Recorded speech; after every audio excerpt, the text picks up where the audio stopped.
Hello बच्चों। आज बेटा हम पढ़ेंगे इनकम फ्रॉम हाउस प्रॉपर्टी। और इनकम फ्रॉम हाउस प्रॉपर्टी पढ़ने के लिए सबसे पहले देख लेते हैं कि किस बेसिस पर हम इस इनकम को चार्ज करेंगे। तो बेसिस ऑफ चार्ज के लिए तीन कंडीशन सेटिस्फाई होना ज़रूरी है बेटा। पहली कंडीशन की प्रॉपर्टी जो है वो बिल्डिंग या लैंड वगैरह होनी चाहिए। दूसरी कंडीशन की जो एसएससी है वो उस प्रॉपर्टी का ऑनर होना चाहिए। और जो तीसरा है कि बेटा ये रेजिडेंशियल पर्पज़ के लिए यूज़ होना चाहिए, किसी और पर्पज़ के लिए यूज़ नहीं होना चाहिए। ठीक है बेटे। तो आओ ज़रा देखते हैं कैसे इसकी इनकम कैलकुलेट करेंगे हम। तो इनकम कैलकुलेट करने के लिए ये फॉर्मेट फॉलो होगा हमेशा। पहले हम कैलकुलेट करेंगे ग्रॉस एनुअल वैल्यू। और ग्रॉस एनुअल वैल्यू में से माइनस करेंगे बेटा म्युनिसिपल टैक्सेस पेड। अब पेड का मतलब चाहे पीछे का पे किया हो या आगे का पे किया हो, मतलब आउटस्टैंडिंग और प्रीपेड का कोई कंसेप्ट नहीं है यहाँ पर। ठीक है बेटे। जितना पे किया सारा का सारा यहाँ माइनस होगा। ठीक है। इसमें से माइनस करेंगे नेट एनुअल वैल्यू। मतलब म्यूनसिपल टैक्स माइनस करोगे तो नेट एनुअल वैल्यू मिल जाएगी। ठीक है बेटे। फिर इसमें से माइनस करें deduction under section 24। Under section 24 में दो तरह की डिडक्शन मिलती है। एक तो मिलेगी 30% ऑफ एनएवी। और ये जो 30% ऑफ एनएवी मिलती है बेटा, ये जितने भी एक्सपेंसेस आप करते हैं उस हाउस को मेंटेन करने के लिए वो सारे एक्सपेंसेस होंगे। ठीक है ना। फॉर एग्जांपल फायर इंश्योरेंस हो गया, या आपने इलेक्ट्रिसिटी पे खर्च किया, या आपने इंश्योरेंस पे खर्च किया, या आपने म्यूनिसिपल वैल्यू पे खर्च किया, तो सारे खर्चे के बदले आपको 30% मिलेगा। ठीक है बेटे। और ये जो म्यूनिसिपल टैक्सेस है इसका अलग मिलेगा। ठीक। दूसरा, अगर आपने कंस्ट्रक्शन के लिए या रिपेयर के लिए या किसी और पर्पज़ के लिए अगर आपने उधार ले रखा है, लोन ले रखा है, तो उस पर जो इंटरेस्ट आप पे करोगे उस इंटरेस्ट का भी डिडक्शन मिलेगा अंडर सेक्शन 24। और यहाँ पर जितना दोगे उतना मिलेगा। ठीक है बेटे। लेकिन अगर यही प्रॉपर्टी अगर आप सेल्फ ऑक्यूपाइड में रह रहे हो, मतलब खुद उस घर में रहते हो, तो उस पर जीएवी आपका निल हो जाएगा, म्यूनसिपल टैक्सेस भी निल, एनएवी निल, और इसलिए आपको 30% डिडक्शन भी नहीं मिलेगी। ठीक है बेटे। लेकिन जो लोन ले रखा है आपने कंस्ट्रक्शन के लिए, उस लोन पर आपको सीलिंग लिमिट के साथ डिडक्शन अलाउ की जाएगी। सीलिंग लिमिट क्या होगी हम अभी थोड़ी देर में पढ़ेंगे। ठीक है बेटे। और इस केस में हमेशा लॉस ही आता है, प्रॉफिट तो पॉसिबल नहीं है। ठीक। पिछले वाले केस में प्रॉफिट हो सकता है। आगे देखते हैं। तो ग्रॉस एनुअल वैल्यू कैसे निकालेंगे। सबसे पहले बेटा म्युनिसिपल वैल्यू और फेयर रेंट को कंपेयर करेंगे।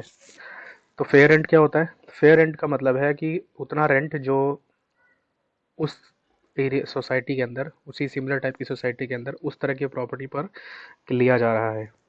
ठीक है बेटे। और दूसरी होती है म्युनिसिपल वैल्यू।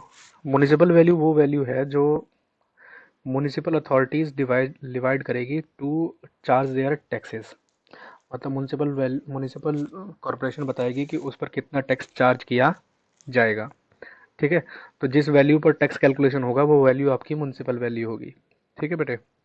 तो इन दोनों में से हायर लेंगे हम, जो भी हायर होगा, और उसको कंपेयर किया जाएगा स्टैंडर्ड रेंट से। तो स्टैंडर्ड रेंट क्या होता है वो देख लो। It is the maximum rent which the person can legally recover from the tenant. मतलब इसने रेंट कंट्रोल एक्ट बना दिया गवर्नमेंट ने, और गवर्नमेंट ने कहा कि इस वैल्यू से ज़्यादा रेंट आप चार्ज नहीं कर सकते हैं। ठीक है बेटे। तो इन दोनों में से जो हायर था और स्टैंडर्ड रेंट, इन दोनों को कंपेयर करेंगे। मतलब स्टैंडर्ड रेंट से ज़्यादा तो कभी हो ही नहीं सकता है, तो जिसमें जो छोटा होगा वो लेंगे हम। ठीक है बेटे।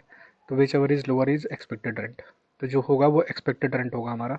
तो एक्सपेक्टेड रेंट और एक्चुअल रेंट को फिर कंपेयर किया जाएगा। अब एक्चुअल रेंट जो होता है वो हम किराए पे चढ़ाते हैं। जैसे सपोज करो कि आपने 10,000 रुपये पर मंथ के हिसाब से रेंट पे चढ़ा दिया, तो 12 महीने का आपका जो एक्चुअल रेंट हुआ वो होगा 1,20,000 रुपये। ठीक है बेटे। अब इसमें क्या हुआ कि 10,000 रुपये आप रिकवर नहीं कर पाए। ठीक है। तो 1,10,000 रुपये आपका एक्चुअल रेंट हो गया यहाँ के लिए। ठीक है। अब यहाँ पर हम ये नहीं देखेंगे कि हमारा रूम उस टाइम खाली था या खाली नहीं था, वो हम बाद में देखेंगे। ठीक है। तो इसमें से जो हायर होगा वो ले लेंगे हम, और इसमें से माइनस करेंगे loss due to vacancy. Suppose करो 2 महीने खाली भी था तो 20,000 और कम कर लो। तो इन दोनों में से जो ज़्यादा आएगा वो लेंगे, और उसमें से loss due to vacancy minus करके हम निकालेंगे ग्रॉस एनुअल वैल्यू। बात क्लियर है बेटे। चलिए अब आते हैं सेक्शन 24 के डिडक्शन पे। तो सेक्शन 24 का पहला डिडक्शन मैंने बताया था कि सारे खर्चों के लिए मिलेगा, और ये मिलेगा 30% of N A V is allowed of deduction if house is let out और deem to be let out. हाँ, अगर सेल्फ ऑक्यूपाइड है तो हम नहीं ले रहे हैं। ठीक है बेटे। तो अगर आपका हाउस किराए पे चढ़ा रखा है आपने, या आपने मान लिया है कि किराए पे चढ़ा रखा है। सर मान लिया का मतलब सपोज करो आपके पास दो घर हैं, एक में आप रहते हो, एक किराए पे चढ़ा नहीं रखा है। तो एक में जिसमें रहते हो वो आपका हो गया सेल्फ ऑक्यूपाइड, और दूसरा वाला हम मान लेंगे deem to be let out. ठीक है बेटे। चलिए, फिर आता है सेक्शन 24B। सेक्शन 24B में अगर हमने कोई लोन ले रखा है रिपेयर के लिए, कंस्ट्रक्शन के लिए, एक्विजिशन के लिए मतलब खरीदने के लिए, या उसको रिन्यू कराने के लिए, तो उस लोन पर जो इंटरेस्ट दिया जाएगा उस इंटरेस्ट का डिडक्शन आपको इस 24B के अंदर मिलेगा। ठीक है। अब 24B की जो डिडक्शन होती है वो दो सेक्शंस में होती है। पहला है प्री कंस्ट्रक्शन पीरियड। तो प्री कंस्ट्रक्शन पीरियड के लिए जो आपको डिडक्शन मिलेगा वो मिलेगा बेटा, जितना आप इंटरेस्ट पे करोगे डिवाइड करो 5 से, और पोस्ट कंस्ट्रक्शन पीरियड के 5 सालों में आपको वो डिडक्शन मिल जाएगी। ठीक है। अब सर प्री कंस्ट्रक्शन पीरियड होता क्या है? फॉर एग्जांपल आपने लोन लिया है 1 अप्रैल 2016 को घर बनाने के लिए, और आपका घर बन के तैयार होता है 1 फरवरी 2019 में। तो 1 फरवरी 2019 से पहले वाले 31 मार्च को कौन सी डेट होगी सर? 31 मार्च 2018। तो बेटा 1 अप्रैल 2016 से, यानी कि जिस दिन आपने लोन लिया और जिस दिन आपका कंस्ट्रक्शन कंप्लीट हुआ, उसके पहले वाले 31 मार्च तक का जो पीरियड होगा उस पीरियड को हम बोलेंगे प्री कंस्ट्रक्शन पीरियड। ठीक है, देख लो। Pre construction period means the period commencing from the date of borrowings and the ending on 31st March immediately prior to the date of completion of construction। जिस दिन आपका कंस्ट्रक्शन कंप्लीट हो जाएगा उसके पहले, और लोन हैज़ बिन रिपेड। अगर 2019 में हमने घर बनाया था उसके पहले अगर हमने लोन वापस कर दिया तो जिस दिन लोन वापस किया उस दिन तक। ठीक है बेटे, वो क्या होगा? Pre construction period. क्लियर है? तो प्री कंस्ट्रक्शन पीरियड की जो डिडक्शन होती है उसको 5 इक्वल इंस्टॉलमेंट में पोस्ट कंस्ट्रक्शन पीरियड्स के अंदर पहले 5 सालों में इक्वल इक्वल डिडक्शन अलाउ किया जाता है। ठीक है। फिर आता है पोस्ट कंस्ट्रक्शन पीरियड। तो पोस्ट कंस्ट्रक्शन पीरियड में जिस प्रीवियस ईयर की आप कैलकुलेशन कर रहे होंगे उस प्रीवियस ईयर के अंदर जितना आपने इंटरेस्ट पे किया है वो इंटरेस्ट आपको डिडक्शन मिलेगा। लेकिन अगर ऐसा हो जाए बेटा कि आपका एनएवी नील है, मतलब आप एनएवी नील कब होता है? एनएवी नील तब होता है जब आपकी प्रॉपर्टी सेल्फ ऑक्यूपाइड हो। तो सेल्फ ऑक्यूपाइड प्रॉपर्टी है और अगर आपने लोन ले रखा है, फर्स्ट कंडीशन के अंदर देखो 1 अप्रैल से पहले, 1 अप्रैल 1999 से पहले।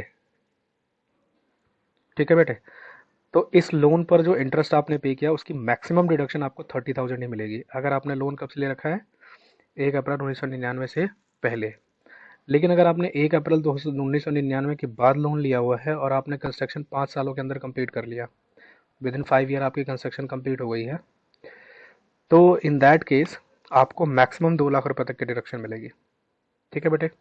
लेकिन अगर विद इन 5 ईयर आप कंस्ट्रक्शन कंप्लीट नहीं करते तो फिर वापस स्ट्रिंग होकर कितना हो जाएगा? 30,000। ठीक है। पर दोनों मिलाकर प्री कंस्ट्रक्शन में और पोस्ट कंस्ट्रक्शन दोनों मिलाकर मैक्सिमम डिडक्शन 2 लाख से ज़्यादा नहीं दी जाएगी। ठीक है बेटे, क्लियर है? लेकिन ये कब होगा? जब आपका NAV 0 होगा।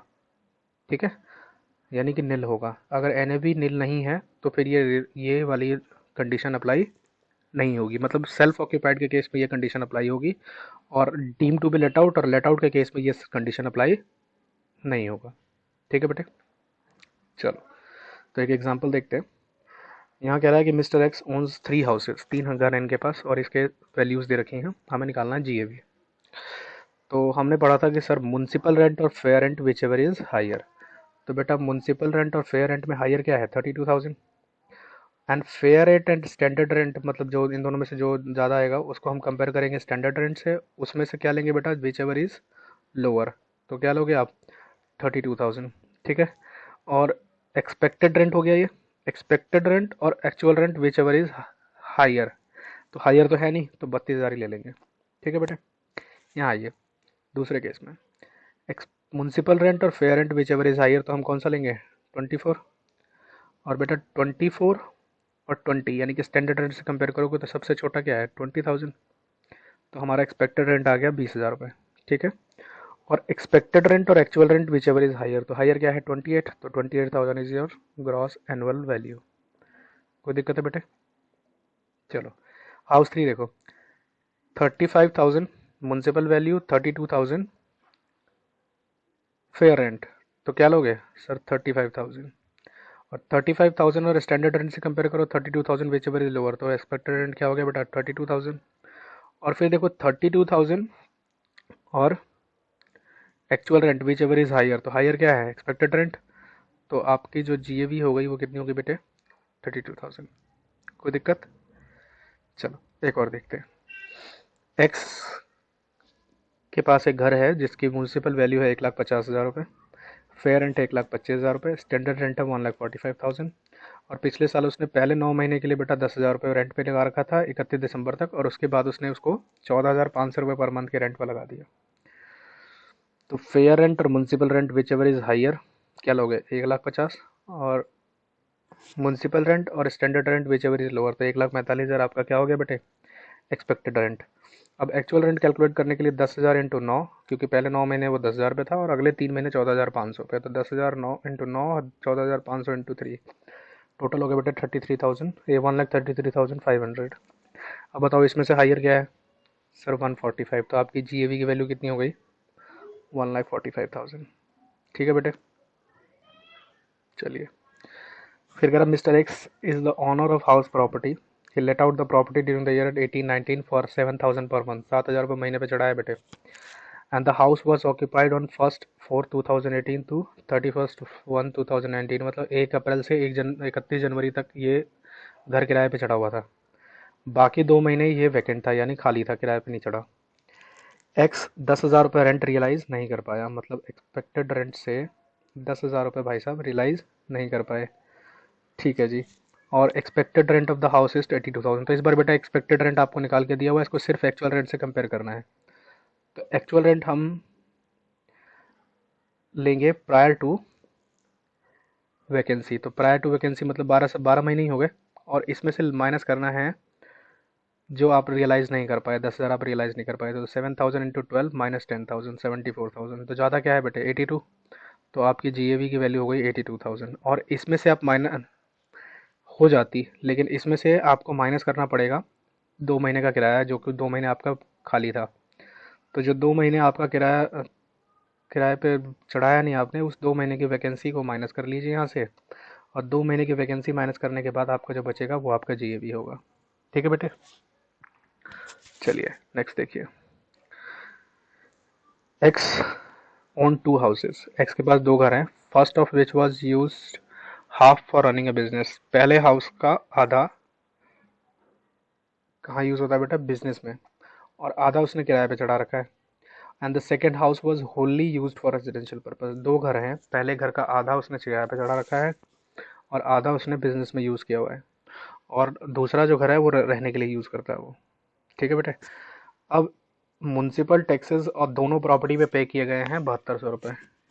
ठीक है, the business and let out remaining premises were insured against loss by fire and the insurance premium of 900, fire पे इंश्योरेंस प्रीमियम मिला भरा हुआ है इन्होंने 900 रुपये। Compute the income from property of x, तो पहली बात तो जो प्रॉपर्टी इसने यूज़ कर ली बिजनेस प्रोफेशन के लिए उस पर तो टैक्स लगेगा नहीं। ठीक है जी, दूसरा बेटा लेट आउट किया था, तो 3,000 रुपये किराए पर लेट आउट कर रखा है, तो 3,000 इंटू 12 3600, और ये जो आधा घर था इस पर इसने हर घर पे 7200 रुपये दिए हैं, सुनना ध्यान से, हर घर पे 7200, एक घर पे कितना 7200, और एक घर का आधा ही लेट आउट हुआ है, तो आधा ही म्यूनसिपल टैक्स लेंगे, कितना आएगा 3600। बात ठीक है, कोई दिक्कत? और अगर ये भी उठा रखा होता किराए पे तो इस पर भी लेते, इस पर लेते हम 7200 सेल्फ ऑक्यूपाइड वाले में, तो सेल्फ ऑक्यूपाइड वाले में तो ये भी नील होता है, ये भी नील होता है। अब माइनस करके आ गया एनएवी और इसका एनएवी नील सेल्फ ऑक्यूपाइड वाले का। फिर डिडक्शन देंगे अंडर सेक्शन 24, तो अंडर सेक्शन 24 के डिडक्शन के लिए हमारे पास लोन तो है नहीं, तो बस 30% ऑफ एनएवी, तो इसका 30% आ गया बेटा कितना 9720, माइनस करके निकाले इनकम फ्रॉम हाउस प्रॉपर्टी। ठीक है, ये जो लेट आउट वाला था वो सेल्फ ऑक्यूपाइड का सब कुछ नील रहेगा। बात क्लियर है? तो यहाँ पर इस वाले क्वेश्चन के अंदर एक तो हमने बिजनेस प्रोफेशन के लिए यूज़ किया था उस पर टैक्स नहीं दिया, दूसरा हमने जो सेल्फ ऑक्यूपाइड था वो भी हमारे कैलकुलेशन का पार्ट नहीं हुआ, उसमें सब कुछ नील नील हो गया। तीसरा जो फर्स्ट हाउस का हाफ हमने किराए पे चढ़ा रखा था उस पर सारी कैलकुलेशन की गई है। ठीक है बेटे, चलिए नेक्स्ट देखिए। Mister Rakesh own a house in Delhi whose municipal value is 2 lakh, fair rent is 2,40,000. During the previous year, house was vacant from 1st April 2018 to 30/6/2018, मतलब 1 अप्रैल से 30 जून तक तो ये खाली था। उसके बाद बेटा इसे लेट आउट कर दिया गया है 18,000 पर मंथ पर, और इन्होंने एक्सपेंडिचर्स किए हैं, म्यूनसिपल टैक्सेस पे पे किए हैं 8,000, रिपेयर पे पे किए हैं 10,000, फायर इंश्योरेंस पे 7,000 रुपये। एक लोन लिया था बेटा इन्होंने 10 लाख रुपए का, was taken for 10 year on 1st April 2013 at 10% per annum. Construction of this house is completed on 12/3/2015. Assuming that he has paid a loan of 2 lakh till 31st/3/2018.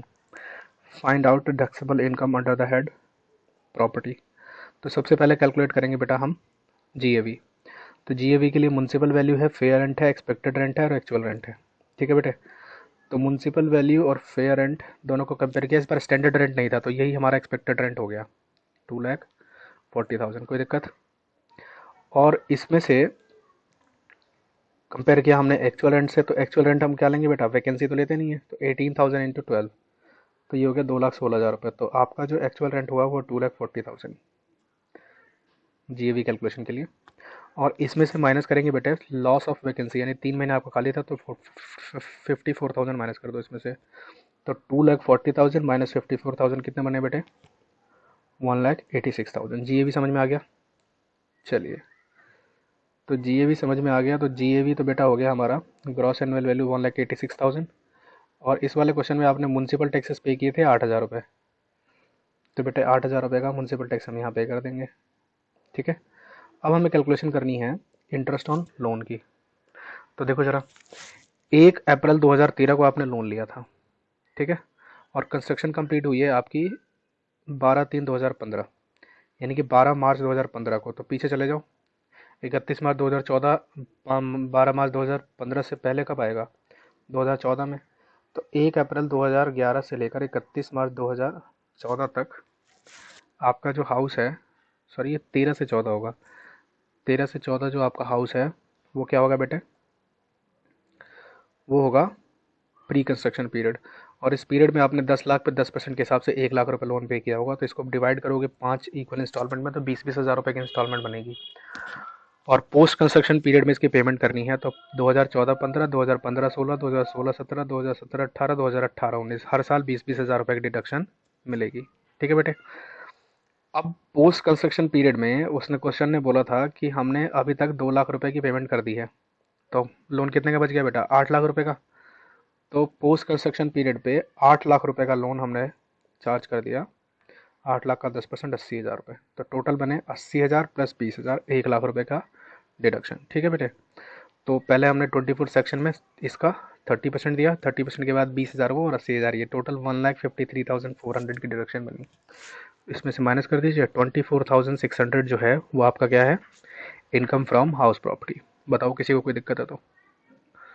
चलो नेक्स्ट देखो, Divesh has a property whose municipal value is 2,50,000, fair rent is 2 lakh and the standard rent fixed by rent control act is 2,10,000। Property को let out किया गया था 20,000 रुपये per month. However tenant vacant the property on 31/1/2020, यानी कि 31 जनवरी को खाली कर दिया गया। Unrealise rent was 20,000 and all condition prescribed by the rule 4 is specified. He paid municipal taxes 8% on the municipal valuation. Interest on borrowed capital is 65,000, तो इस बार उसने निकाल के दिया हुआ, आपको निकालने की आवश्यकता नहीं है। आइए ज़रा, तो पहले GAV कैलकुलेट करेंगे। तो बेटा देखो, म्यूनसिपल वैल्यू, फेयर रेंट और एक्सपेक्टेड रेंट, तो फेयर रेंट म्यूनसिपल वैल्यू दोनों में जो हायर और इनमें से दो जो लोअर, तो एक्सपेक्टेड रेंट हो गया आपका 2,10,000 रुपये। कोई दिक्कत? इसमें फिर फेयर रेंट वही 12,000 इंटू 20, सॉरी 20 इंटू 12, 20,000 इंटू 12, और माइनस करेंगे अनरियलाइज रेंट 20,000 रुपये जो इसने अनरियलाइज नहीं किया, तो टोटल बनते हैं बेटा 1,80,000 रुपये।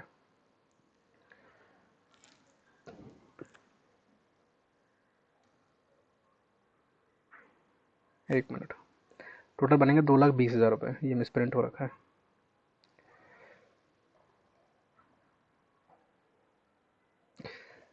ठीक है बेटा, तो 2,20,000 रुपये बन गए। इनमें हायर क्या है, 2,20,000 रुपये।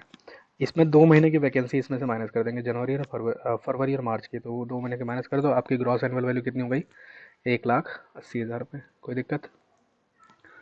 चलिए, फिर देखिए ग्रॉस एनुअल वैल्यू जो है 1,80,000 आ गई। इसमें से बेटा माइनस कर दिया मैंने म्यूनसिपल टैक्सेस 8%। और ये जो 8% कैलकुलेट करोगे आप म्यूनसिपल वैल्यू का करोगे, और म्यूनसिपल वैल्यू कितनी है 2,50,000 रुपये। हमेशा ये बात याद रखना, जो टैक्स पे होगा वो म्यूनसिपल वैल्यू पर ही होगा। तो 2,50,000 का 8% कितना हो गया बेटे 20,000 रुपये। तो एनुअल नेट एनुअल वैल्यू कितनी हो गई 1,60,000। फिर डिडक्शन देंगे तो 1,60,000 का 30% 48,000। और इंटरेस्ट इस बार इसने निकाल के दिया हुआ था तो डायरेक्ट हमने इंटरेस्ट माइनस कर दिया 65,000। माइनस करने के बाद जो बचा वो इनकम फ्रॉम हाउस प्रॉपर्टी है, कितना है बेटे 47,000। ठीक है। नेक्स्ट है Niti has one house property in Lucknow. She stay with her family in a house. The rent of similar property in neighbourhood is 35,000 per month. The municipal valuation of house is 40,000 per month. Municipal tax is paid 10,000.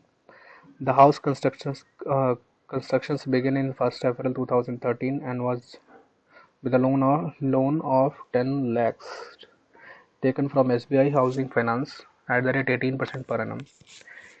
On 1st 4 2013, the construction was completed. On 31st 11 2015, there was no municipal values for reparation prior to this. मतलब इससे पहले हमने कोई payment नहीं की हुई है। अब देखिए ज़रा ध्यान से, तो सेल्फ ऑक्यूपाइड प्रॉपर्टी है तो G A V nil, municipal value nil, N A V nil, और 30% ऑफ वैल्यू भी नील।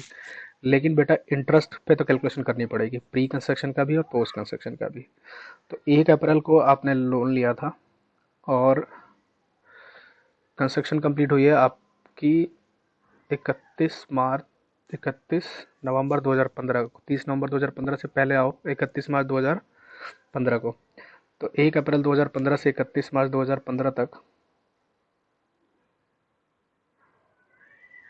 आपका जो लोन बना बेटे वो बना 1,80,000 रुपये। ठीक है। 13, 14, 14, 15।